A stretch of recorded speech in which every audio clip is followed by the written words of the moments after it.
বহু মানুষ বলে মুসলমানদের কোনো অবদান নেই, খালি বলে পাকিস্তানে চলে যাবে, খালি বলে পাকিস্তানে চলে যাবেন, খালি বলে পাকিস্তানে চলে যাবেন। দিল্লি গেটে দেখলেই পাবেন সবচেয়ে বেশি মুসলমানরা শহীদ হয়েছেন। আজ 15ই আগস্ট আমাদের দেশবাসীর কাছে একটা বড় আবেগের জায়গা। আজকের দিনটা অন্যান্য দিনের থেকে একদম আলাদা, কারণ আজকের দিন আমাদের জীবনকে বদলে দিয়েছিল। আজ থেকে ঠিক 78 বছর আগে স্বাধীনতা দিবস পালন করলেন কচিকাঁচারা। এই 15ই আগস্টে ফুরফুরা দরবার শরীফ থেকে পীরজাদা সৈয়দ নাজিমুদ্দিন সিদ্দিকী তিনি কি বার্তা দিলেন শোনাবো আপনাদের। 1947 সালে 15ই আগস্ট আমাদের দেশ স্বাধীন হয়েছিলেন।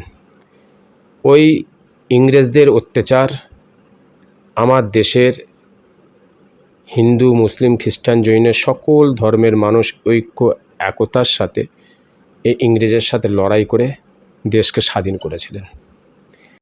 তাদের প্রতি আমি শ্রদ্ধা জানাই এবং তানাদের জন্যে আজকে আমরা শান্তিতে এবং নিজের দেশে গর্বিতভাবে আছি।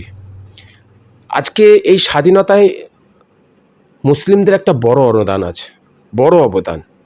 বহু মানুষ বলে মুসলমানদের কোনো অবদান নেই, খালি বলে পাকিস্তানে চলে যাবেন। না, দিল্লি গেটে দেখলেই পাবেন সবচেয়ে বেশি মুসলমানরা শহীদ হয়েছেন। প্রায় হাজার হাজার মুসলমান এই দেশের জন্য শহীদ হয়ে গেছেন।